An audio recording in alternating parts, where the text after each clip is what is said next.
3, 2, 1.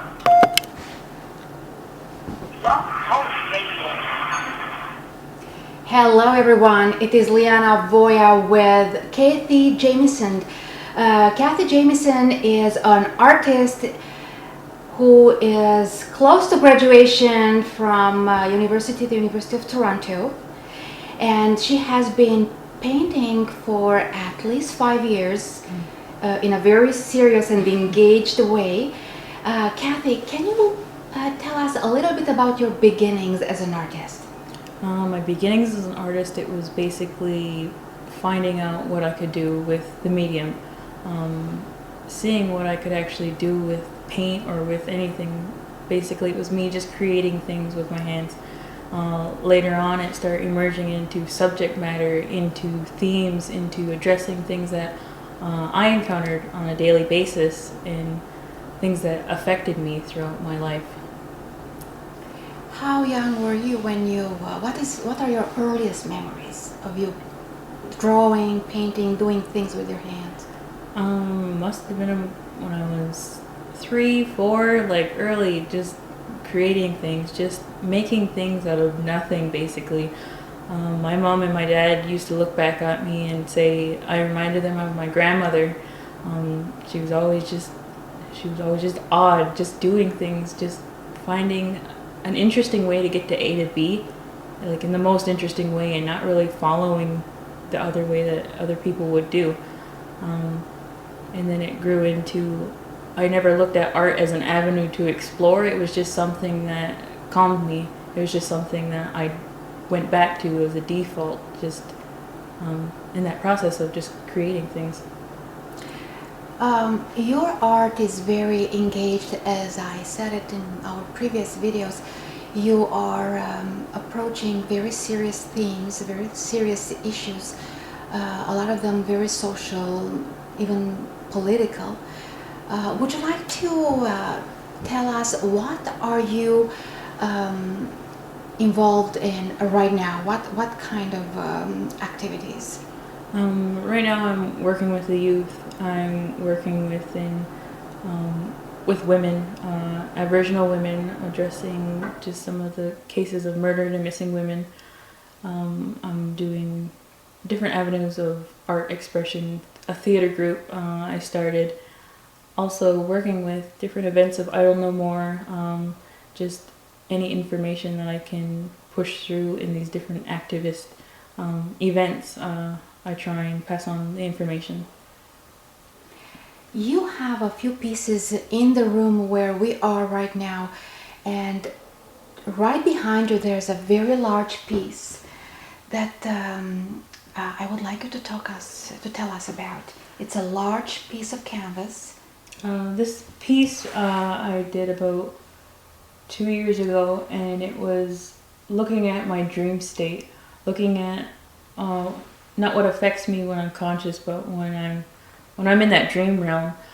This woman in here, I see her through my dreams, and in some ways my dreams become prophetic to a point that whatever I dream about or any conversations that I have that following week, I will meet that same person, I will have that same conversation, kind of like a deja vu thing. But this woman, I called her my dream mediator. She decides whether it's good or bad, that negative or that positive that she lets in.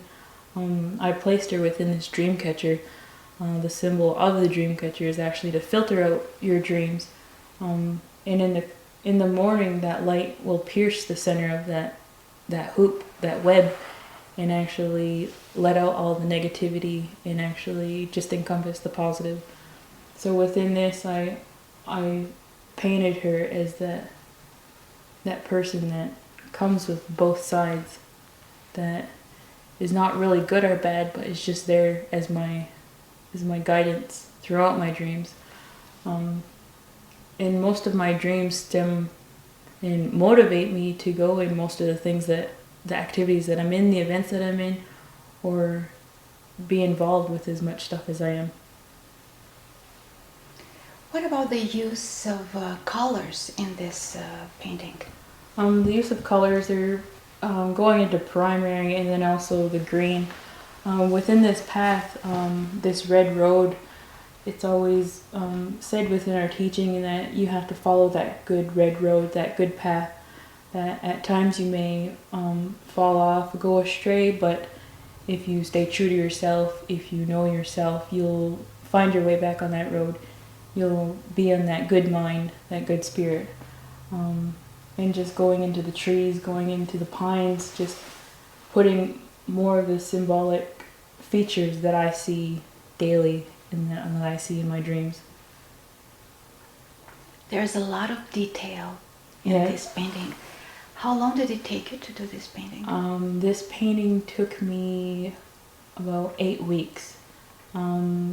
First, initially, just thinking of what I was going to do. I started out with just a blank white canvas and the outside,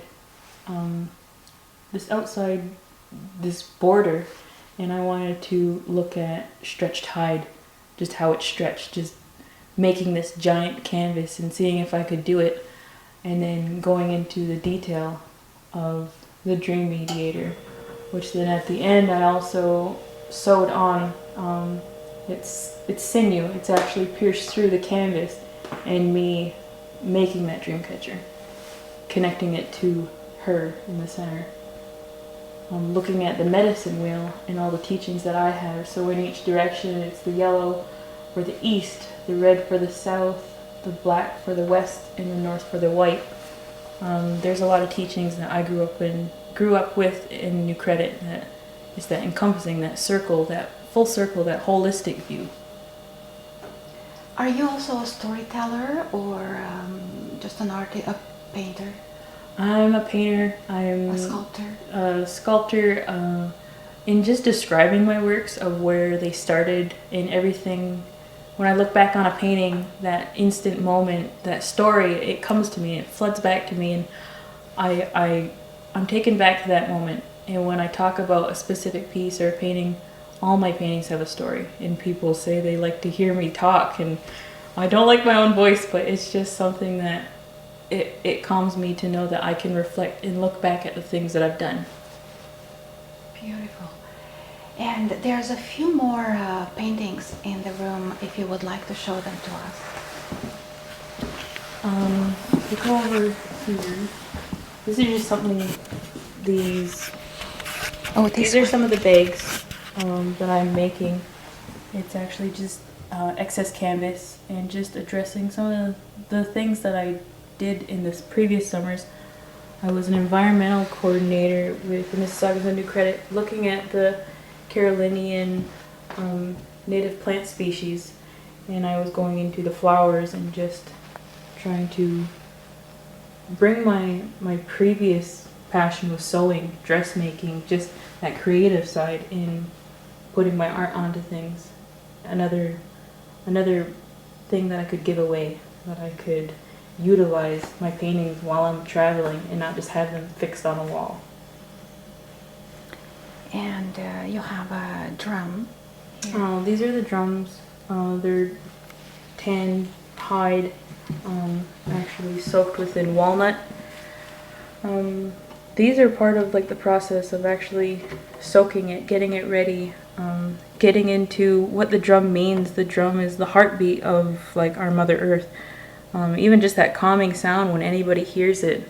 Like music is a universal thing, just like a smile.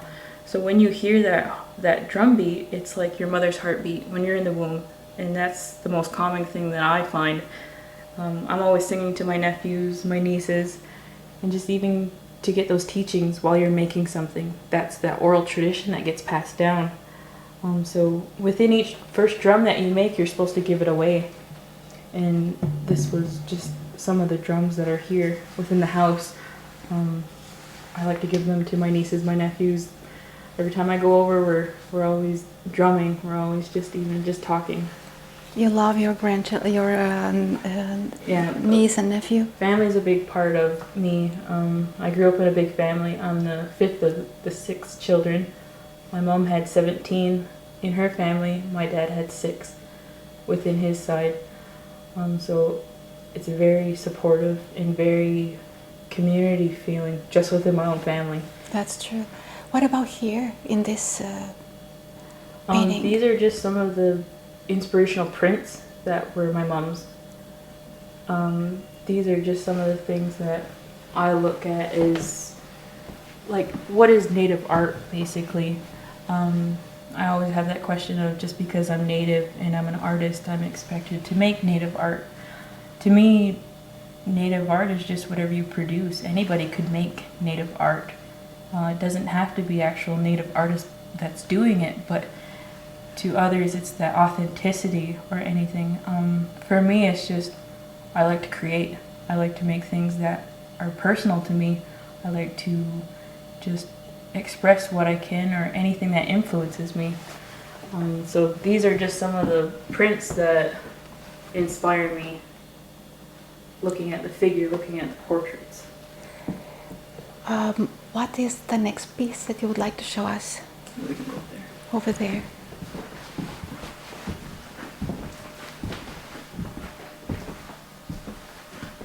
These are part of my dancer series.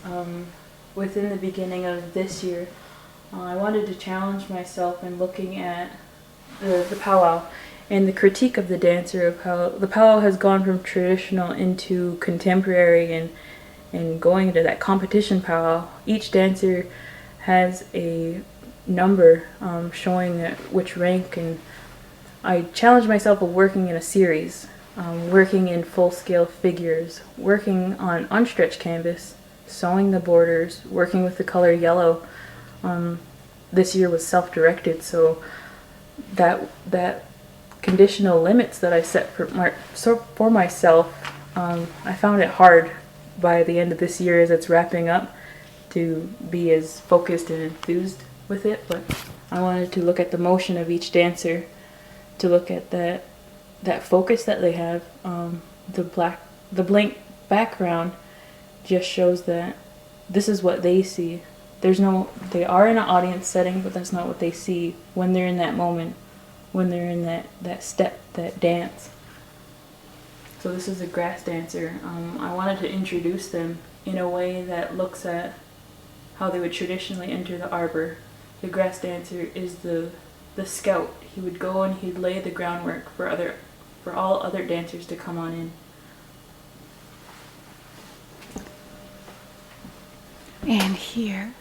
This was looking at the men's fancy dancer. He has the double bustle, and I was working within the color palette that I like, just the primaries. I find that those speak louder to me in a way that I like the deep richness and how color can just be pushed through those three main ones.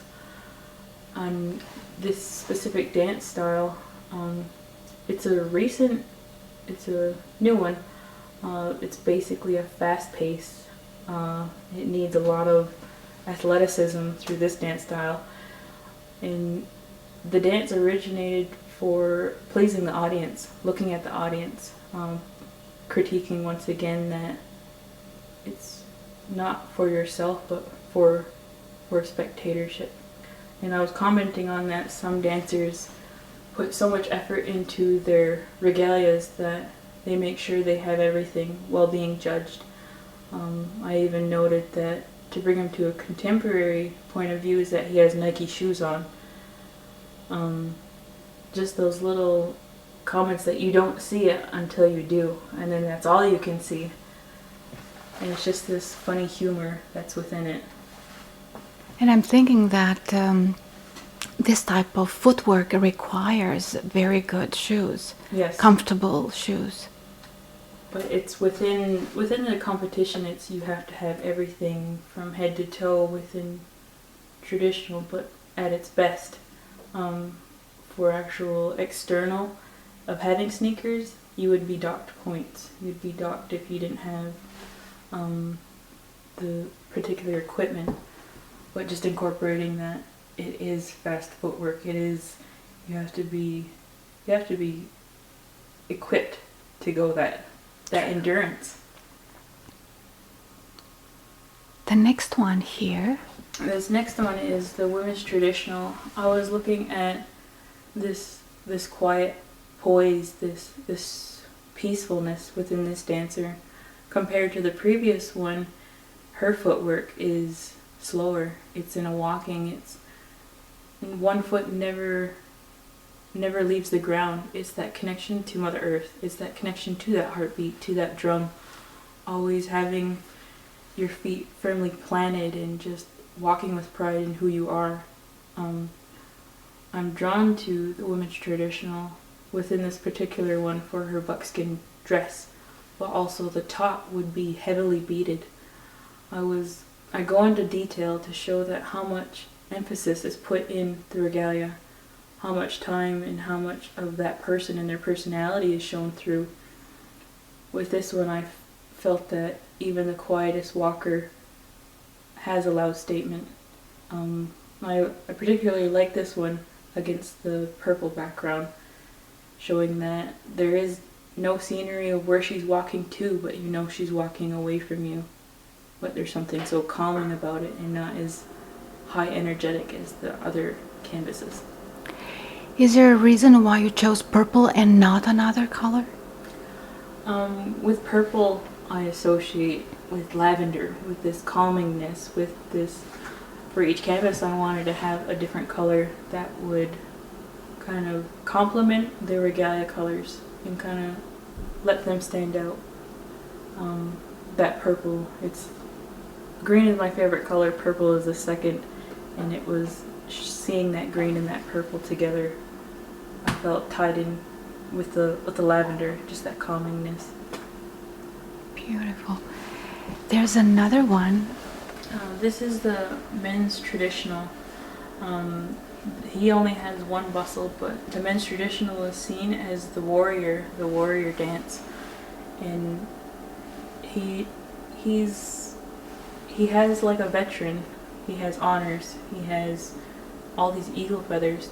The eagle feather is seen as the highest degree of honor that you can get. When you're given an eagle feather, or your eagle feathers that you accumulate over the years, you show them with pride, like your badges. With this one, he enacts that hunting, that enacting that animal spirit within him. The figure's face is not even recognizable due to his headpiece. I always found it fascinating when I went to a powwow and there was this head bustle that you couldn't even see them, but they were in that zone of playing out that hunt, playing out that animal just within his footwork. It's like their movement, their body movement was taken over once they put this regalia on and once the music starts. And how long would it take to do this type of regalia? The regalia, people usually work on them For a long time. Yes. Like even within some of the jingle dress dances, a woman will accumulate 365 cones. She may start out with just one or just a few, but with each piece you keep adding to it. You start out making it your own, or somebody will lend it to you, somebody will pass it down to you, and you take on that responsibility of making it yours and adding to it to all the many travels that you go on to. So when the regalia is never really finished, it's always always adding to always it. adding on to it. Yes. And what are the pieces you have here that you would like to show us? I have this one. Sundance. That's in this corner.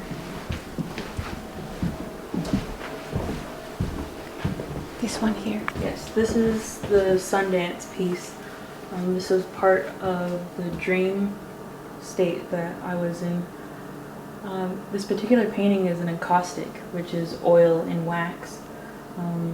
Like acrylic, it's fast drying, it's quick. You need to have the planning process kind of mapped out before you go, and individual containers for each color. With this one, I was looking at the figure, looking at the ceremony of the Sundance. These two figures in here are actually tied to this poplar tree that is in the center. It's a ceremony where it's offering of the flesh and their chest is pierced. They're fasting for 4 days, And it's that ability to give yourself to the Creator. Like you can't pay the Creator with money. You can't give him other things. The only thing you can give him is yourself. So going to that stage of awareness through each day you pray, each day you give thanks, each day you pray for the people of the community, yourself, or just going for reasons of your own. For these, I wanted to show that within this figure on the left, that he was in that moment of prayer, that even if through the pain, it's numb to him, and that straight connection to that tree of life is like that connection to the Creator. Just that environment, that essence of, like, the energy is there, and if he can feel it, then you don't need this big presence of the Creator. You know the Creator is through all the creations.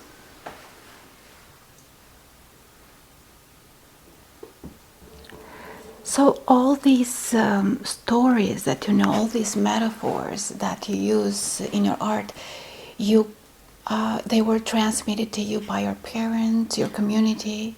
Most of You them read are, about most them? of them are from the community, as it is with oral teachings, even just by learning new things, cooking, or just anything. The parents, my elders, my aunties, my uncles, every time they talk to me, they're always giving me a life lesson or a teaching that I don't even know until after, when I'm encountered with a situation and somebody asks, well, what is a sun dance? And I say, oh, the sun dance is this. And I have to step back for a minute and think, I took that in as an oral teaching. It wasn't written. Some of it is written, but I am able to soak it up more into that narrative storytelling. And I feel that when I'm able to relay that message onto somebody else, that's where my storytelling gets in. And I'm able to tell my nieces and nephews some of the things that I've experienced in my life, of singing, of traveling, of just doing artwork. They look at me and say, how do you do that? I say, I'm just pushing paint around with a stick. That's all I'm doing. We all have the ability to create something. We all have the ability to, we all have our talents. We all have our gifts. It's just flourishing and deciding which is your gift, which is your talent, and going on with that and expressing it to the people in your community, to your family. And most of these stories behind my paintings do come from my family, do come from my community. So it's that conversation back and forth from us both. And that's what most of it is. I've seen another piece of canvas. Did you do this one? Yes, this is the last dancer of my series this year, and this is the hoop dancer. Within the hoop dancer, you have these, starting out with a number of hoops, and within these you create formations. This is a narrative storytelling dance. Like you show an alligator, you show the eagle, you show the longhouse, you show the wigwam, just things that you've encountered in your life.